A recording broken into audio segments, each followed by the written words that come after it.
రాయలసీమని కరువు సీమ, కన్నిటి సీమ అంటూ ఉండడం మనం వింటూనే ఉన్నాం ఇప్పటికి కూడా. అయితే నడిచొచ్చే కాలానికి కలిసి వచ్చే కొడుకు పుడతాడంటే ఏదో కాదు, మన కళ్ళ ముందు సుస్పష్టంగా కనబడుతుంది.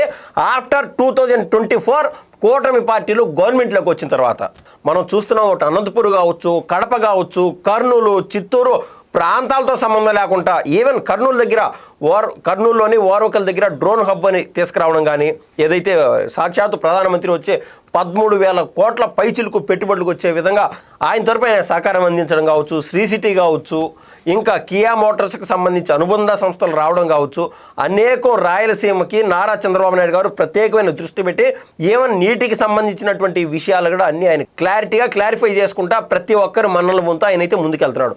ఇందులో భాగంగా సరికొత్తగా దేశం ఆశ్చర్యపోయే విధంగా, అదే అంటారు ఇందాక చెప్పే కదా, కలిసి వచ్చే కాలం వస్తే నడిచొచ్చే కొడుకు పుడతాడన్నట్టు దేశం మొత్తం ఆశ్చర్యపోయే విధంగా, ఈర్ష్యాద్వేషాలకు గురయ్యే విధంగా ఏమైంది, మన కర్నూలులో జొన్నగిరి దగ్గర బంగారపు నిక్షేపాలు బయటపడినాయి.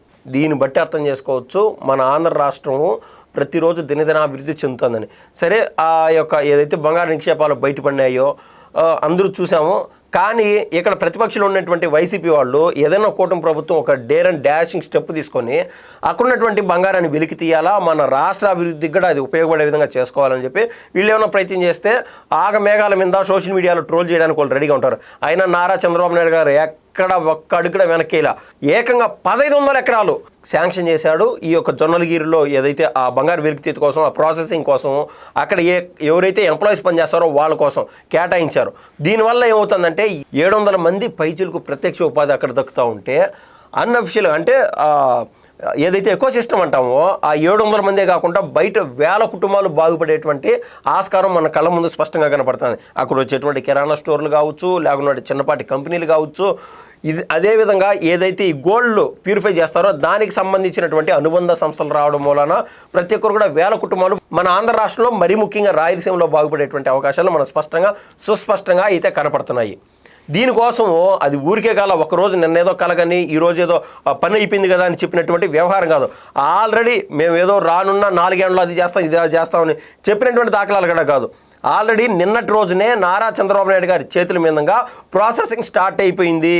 ఇదే ఏదైతే బంగారు ఎక్స్ట్రాక్షన్ ఉన్నదో దీనికోసం ఏకంగా 16 కిలోమీటర్ల పాటు పైప్ లైన్ ద్వారా హంద్రీనివా నీరుని అందిస్తున్నారు. 0.020 టీఎంసీల మేర నీరు తీసుకొస్తున్నారు ఆ యొక్క ఏదైతే గోల్డ్ ఎక్స్ట్రాక్షన్ కోసం.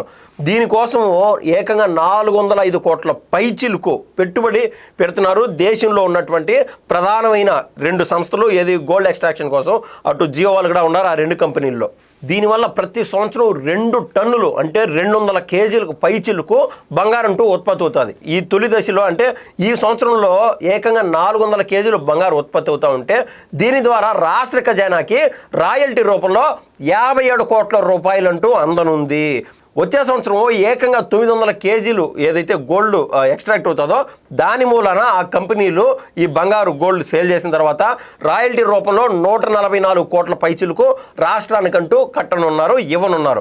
దీనివల్ల అటు ఉద్యోగ అవకాశాలు వస్తున్నాయి, ఈ ఎకో సిస్టమ్ ఏదైతే ఎకనామికల్గా అది డెవలప్ అవుతుంది, రాష్ట్ర ఖజానా కూడా ఫండ్ అంటూ రానుంది. ఒకప్పుడు మనం అనుకునే వాళ్ళం, సినిమాలు కూడా వచ్చాయి, కేజీఎఫ్ ఏది బంగారు నిల్వలకి అది మాత్రమే దేశంలో ఎక్కడా ఉండేదని అనుకునేవాళ్ళు. అది ఎప్పుడో బ్రిటిష్ వాళ్ళ కాలం నుంచి దాన్ని రుద్దేసి అక్కడి నుంచి బంగారు ఎక్స్ట్రాక్ట్ చేయాలంటే కాస్ట్ ఆఫ్ ప్రొడక్షన్ అనేది ఎక్కువ. అంటే మనం 10 రూపాయలు ఖర్చు పెడితే దాని నుంచి మనం కేవలం 4 రూపాయలు మాత్రమే తీయగలుగుతాము అనే విధంగా దాంట్లో నుంచి ఆల్రెడీ బంగారు పిండేశారు. అక్కడ ఇంక ఏమీ లేదు.